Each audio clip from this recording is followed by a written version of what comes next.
Parang excited na akong gamitin itong bago naming air fryer from TG. Meron siyang tatlong knob, cooking mode, temperature, tsaka timer. Meron na rin siyang crumb tray at dito masasalo yung mga mugmug ng tinapay kapag ka nagto-toast kayo. Meron na din kasamang baking tray kung gusto niyo naman mag-bake ng brownies. Saka nitong mesh basket na perfect naman for air fryer. Meron na rin siyang ilaw sa loob at glass na rin tong window niya kaya makikita niyo kung luto na ba yung sinalang niyo dyan. So for today's menu nga mga mare, susubukan namin magluto dito ng crispy pata. Pinreheat muna namin to, then sinet ko lang sa air fry, then 230 degrees temperature for 30 minutes. Pwede ka rin nga dito mag-bake, mag-toast, gumawa ng pizza, saka mag-defrost. Available din nga pala to in white color para sa mga team puti. So ayun nga mga mare, after 30 minutes, binaliktad naman namin tong pata. Saka namin isinalang ulit for another 30 minutes.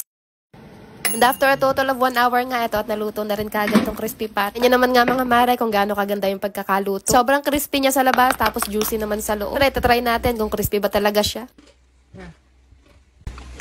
Hindi nyo naman, sabi ng asawa ko parang na raw chicharon sa sobrang luto. Easy-easy na nga lang sa amin gumawa ngayon ng crispy pata, kaya kung bet nyo rin ng ganitong oven, ilalagay ko na lang din yung link sa comment section or click nyo na lang dyan sa yellow basket.